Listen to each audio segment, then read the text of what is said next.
रामचंद्राय नमः। श्री रामभद्राय नमः। श्री सीता रामाय नमः। रावण महाराज अपनी अपनी बड़ाई आंकना। आसुरी वृत्तियों में सबसे बड़ा काम एक ही है कि अपनी बड़ाई आंकना, और संत वृत्ति में सबसे बड़ी बात है कि अपने गुणों को हमेशा छिपाना। अंगद महाराज ने समझा के कही कि भाई शंकर जी जिसके चरणों की जो है सेवा चाहते हैं, ब्रह्मा बाबा चाहते हैं, यदि उसके कुल का हम जो है सेवक होके हमने कुल बोल दिया तो तुम जो है तेरा हृदय इन बातों को कहने से पहले फट क्यों नहीं जाता है कि इतनी गलत बात कह के और तू हमें बेवकूफ़ बनाना चाहता है। ऐसी बात जब अंगद जी ने कही तब रावण को कोई और तो कोई जवाब बना नहीं, और रावण महाराज ने कह दी का छल तब कठिन बचन सब सहो नीति धर्म में जानत। ये तो जैसे राजनीति में अट्ठा पंजा लगते हैं ना, ऐसे ही अंगद जी महाराज और रावण महाराज दोनों मिलके अपने अपने गुणों का अट्ठा पंजा लगा रहे हैं। लेकिन फर्क ये है कि रावण महाराज तो अपने गुणों का वर्णन कर रहे हैं और अंगद जी जो है वो भगवान राम के गुणों का वर्णन कर रहे हैं। तब जो है अंगद जी ने कहा शीलता तो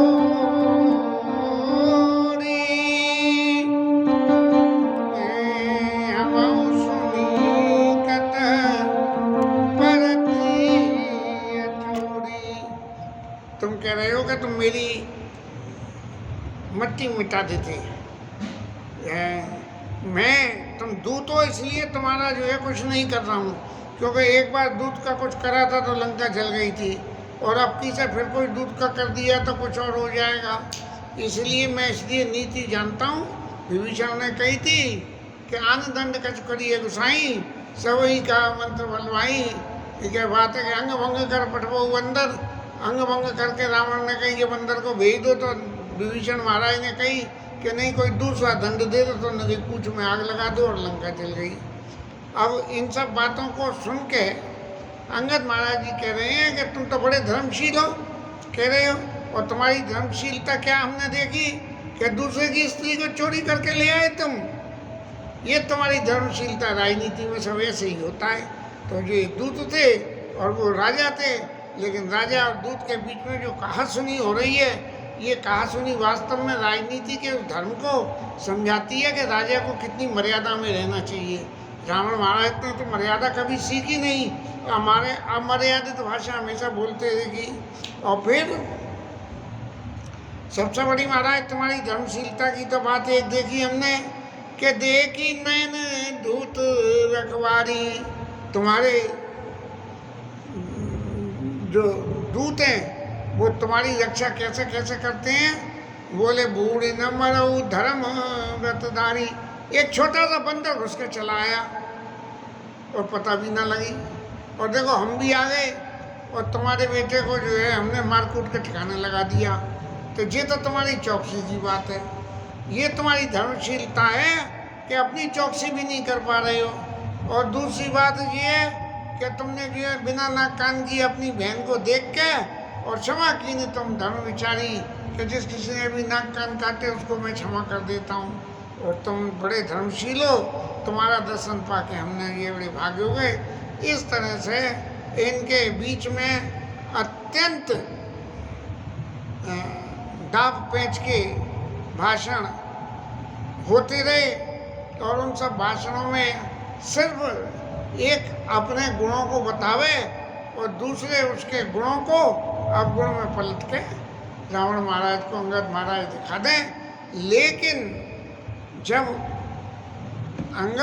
रावण ने अंगद के सामने भगवान राम की निंदा करनी, जब तक अंगद के ऊपर आक्षेप करा तब तक तो उन्होंने सह लिया, लेकिन जैसे ही भगवान राम के ऊपर आक्षेप करना शुरू करा तब जैसा शास्त्र कहते हैं हरिहर निंदा सुनई जो काना हो ही पात को घात समाना, गोत्या के बराबर पाप होता है। यदि भगवान की जो है निंदा सुनो और काटिए तास जीव जो बसाई समन मूंद न तो चलिए पराई। तुम्हारा बस चलता हो तो उसकी जीभ काट लो, नहीं तो कान मूंद के और वहाँ से जो है चले जाओ। अब इस तरह की बातों में आपस में इन सब बातों के डिस्कशन करने से भगवान राम के चरित्र को प्रकाशमान करना ही उचित अवस्था होगी। इसलिए रावण महाराज कह रहे धन्य किस जो निज प्रभु का जा और जाता नाचई परिहरी लाजा। अब अंगद को जो है और तो कुछ नहीं, ऐसा बंदर कह दिया जो किसी मदारी के कब्जे में हो, और राम जी को मदारी के समान कह दिया कि अरे बंदर तेरी तो जाति ऐसी है, तू तो अपने स्वामी के हित के लिए जो है सारी लाज को पकड़ के जनाने कपड़े पहन के भी नाचने लगता है, मदारी जैसा खेल दिखाते हैं, अरे ससुराल कैसे जाएगी। तो वो जो है वो बंदर महाराज चल देते हैं टोंक टोंक टोंक करके।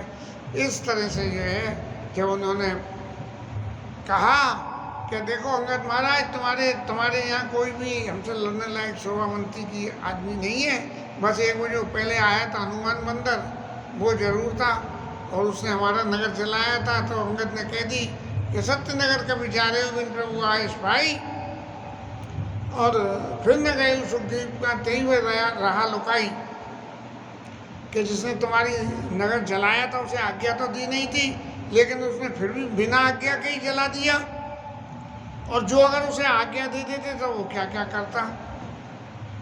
इस तरह की बातें करते करते रावण महाराज कहने लगे कि अंगद स्वामी भक्त तब जाति प्रभु गुण कस न कहे सी बाती। अरे भाई बंदा तो सबसे ज्यादा स्वामी भक्त होता है, इसलिए अपने स्वामी के गुणों का तुम क्यों नहीं कहोगे। और सोई विचारी कहा कभी तब गुण गाई सत्य पवन सुतम होई सुनाई। हनुमान जी ने तुम कैसे गुणों का जो है ग्रहण करने वाले हो, ये मुझे प्रत्यक्ष में वहाँ जाके सुनाया। और क्या सुनाया कि उन्होंने तुम्हारा पुर उजाड़ दिया, आग लगा दी, तुम्हारे पुत्र को मार दिया, तब भी तुम जो है उसका कुछ नहीं बिगाड़ पाए, और वो वापिस अपने खेमे में पहुंच गए हनुमान महाराज।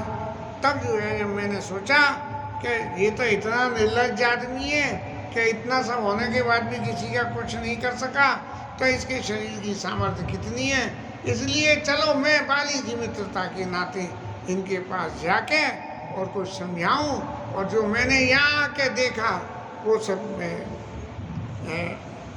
जो हनुमान जी ने कहा वो सब बातें मेरे को सत्य नजर आई। अरे रावण महाराज को तो ये सुन के तन बदन जल गया, और उन्होंने कहा कि अरे तू दुनिया भर की बातें करता है, बता मेरे समान कौन है इस संसार में, मेरे बराबर कौन ऐसा बलवान है। तो ये अंगद महाराज कहने लगे कि हमने इस संसार में कितने ही रावण सुने, उनमें से तुम कौन से वाले रावण हो। बोले एक रावण कौन है, बलि जितन एक गए पताला या किस बांध सुन है साला। बलि को जीतने के लिए पाताल में चला गया, पाताल का राज्य दे दिया था भगवान ने उसे।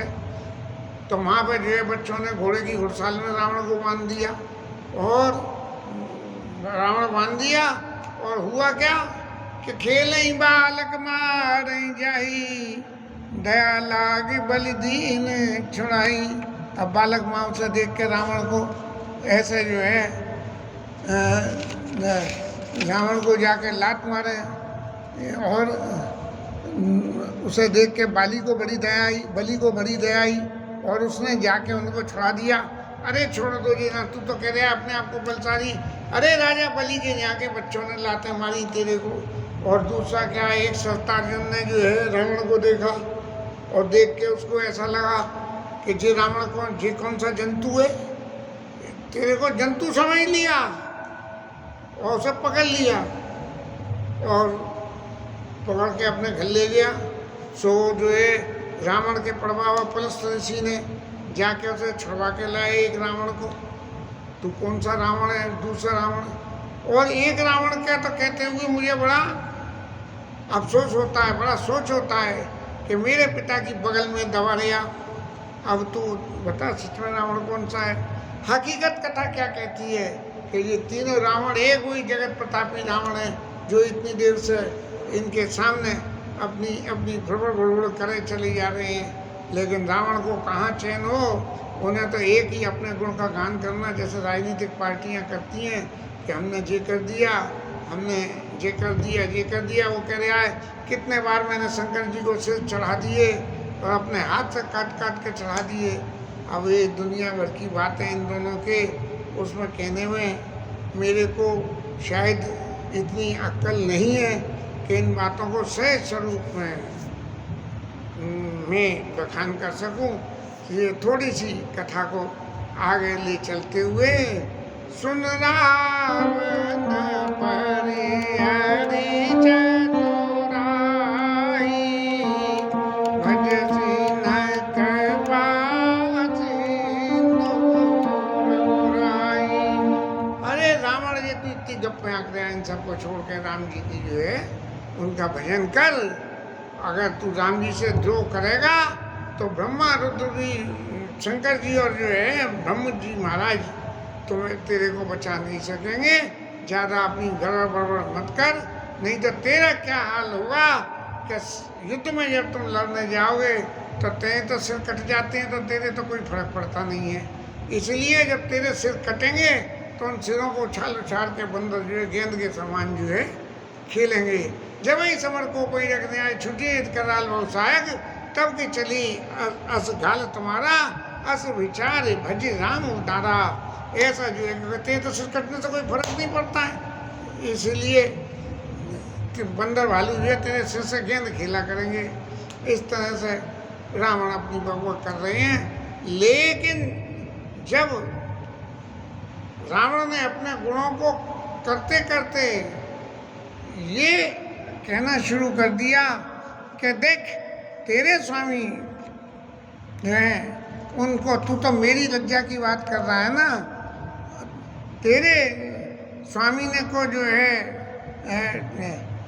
तेरे स्वामी को उसके पिता ने अगुण मान जानते ही दीन पिते बनवास सो दुख अर्जुवती विरह उन निस दिन मम त्रास। अरे उनमें कोई गुण नहीं था इसलिए उसके पिताजी ने वन में भेज दिया और उसकी स्त्री चोरी चली गई। इस बात को उसके मन में और डर सता गया कि अब तो मैं अकेला ही रह गया। और देख बंदर, तू जिनके बूते वो घमंड कर रहा है, ऐसों को तो मनुष्यों को राक्षस दिन रात मार के खा जाते हैं। तब जब ते किन राम के निंदा क्रोधवंत तब भयो कपिंदा। अंगद महाराज ने राम जी की निंदा को सुनते ही और बहुत जोर से अपने दोनों हाथ धरती में मारे कि रावण महाराज सिंहासन से गिरते हुए बचे और संभल गए। लेकिन उनके सिर पे जो मुकुट रखे थे वो गिर गए। उन 4 मुकुटों को उठा के अंगद महाराज ने राम जी के पास में भेज दिया। और वहाँ जब ये चमचमाते हुए रावण के मुकुट आए तो हनुमान जी ने पकड़ के ला के उनको राम जी के समीप रखा और रख के ये कहा कि महाराज आवत बार राम जी ने कहा कि एक किरीट 10 कंदर केरे आवत बाली तने के पेरे। अरे बंदरों कोई डरो मती, ये जो है रावण के मुकुट हैं और अंगद महाराज ने भेजे उनके लिए आ रहे हैं। इस तरह से सब लोग आपस में देख के वहाँ सको पे दशानंद सब संग कहते साई धरो धरो धर मारो क्या अंगद मुस्काई।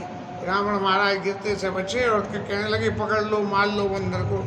इस तरह जो है रावण की गप्पों को सुन के और जब ये स्थिति जाके बनी तब जाके अंगद जी ने कहा कि रावण महाराज तुम एक बात अब सुन लो, तुम्हारे सारे गुण तुम्हारी चर्चा तुम्हारे संग और हमारे राम जी के गुण चर्चा हमारे संग। लेकिन मैं तो एक बात जानता हूँ कि ज़्यादा बातों में बढ़ाने से कोई फायदा नहीं है। मैं तेरी सभा में पैर टेक देता हूँ, यदि मेरा पैर तुम जो है हटा दो तो फिर ही राम सीता में हारी और राम जी जो चले जाएंगे और सीता जी को हार के तुम्हें दे के और चले जाएंगे राम जी महाराज, यदि मेरा पैर यहाँ से हटा दो। अब रावण तो चाह ही रहा था कि उसको सीता कैसे ही मिलनी चाहिए, बस ये नहीं मालूम है कि सीता जगत जननी है। जगत जननी का अधिकार तो जगत पिता का होता है, इन दुष्प्रवृत्तियों का थोड़ी होता है। इसलिए जब उन्होंने रखा तो उन्होंने अपने सभासदों से कही कि उठा के पटक दो बंदर को, लेकिन कोई उनका पैर नहीं उठा, भूमि में नहीं सरका सका। भूमि न छाड़त कपि चरण, देखत रघुपद भाग, होत विघ्न ते संत कर्मण जिमि नीत त्याग। इस तरह से ये है जैसे संत का मन कितना ही विघ्न जीवन में आते हो लेकिन नीति को नहीं छोड़ता है, ऐसे ही ये अंगद जी का पैर धरती को नहीं छोड़ रहा है। ऐसा गोस्वामी जी कह रहे हैं। और जब ये स्थिति बन गई तो अंगद जी ने रावण को इशारा कर दिया, आओ महाराज तुम भी आ जाओ और हिला के देख लो, तुम्हारे सभासद तो कोई हिला नहीं पाए, मेरा पैर उठाना तो बहुत दूर की बात है। तब रावण महाराज जो है उठ के आए हैं। उठ के आते ही अंगद ने कहा कि मम चरण गए न तोरे उधारा, तू जो है मेरा पैर पकड़ने से तेरा उद्धार नहीं होगा, लेकिन तू जा और जाके गए से न राम चरण सच जाई, सुनो तो फिर मन अति सब चाहिए। जा राम जी के चरण पकड़ ले, मेरा चरण पकड़ने से तो सीता चाहिए, मेरा चरण पकड़ने से सीता नहीं मिलेगी, राम जी का चरण पकड़ने से तेरे को सीता जी मिल सकती है। ऐसी सुन के सब जो है रावण के ऊपर मनो पानी पड़ गया और रावण महाराज चुपचाप जाके सिंहासन पर बैठ गए, सारी उनकी भगभग हो गई। और इस तरह से जो है अंगद महाराज ने राम जी का यश का वर्णन रावण के सामने करा और करके जो है वापस वहाँ से चल दिए कि अरे दुष्ट हतो न तो ही खिलाई खिलाई, अवई बहुत का करो बड़ाई। अरे तू जब लड़ने में आमादा है तो लड़ाई में तेरा वो खिला खिला के मारेंगे कि तेरा वो हाल कर देंगे, अभी तेरे सामने अपनी बड़ाई क्या करें। रावण ने ये सुनी, इतनी बात तो सुन के चुप पड़ गया और ये समझ के कि प्रथमहिता ने कभी मारा, इनने आते ही मेरे पुत्र को मार दिया था। ये खबर भी उसके पास पहुंचने में देरी लग गई और जब पहुंची तब तक जो अंगद महाराज पैर ठोक चुके थे। तो जो ये सुन के बड़ा मन में दुख हुआ और जात दान अंगद बंदेगी भय व्याकुल से भय विशेषी। इस तरह से अंगद जी महाराज करके और राम जी की तरफ चल दिए। दशकंदर महाराज जो है संध्या का समय देख के और अपने महलों को गए हैं और मंदोदरी जो है फिर रावण को अब ये तीसरी बार समझा के कुछ कहना चाहती है, जिस कथा को आगे लेंगे।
पार्वती महादेव की जय, श्री राज धरण की जय, श्री राधा रानी की जय, श्री राधे।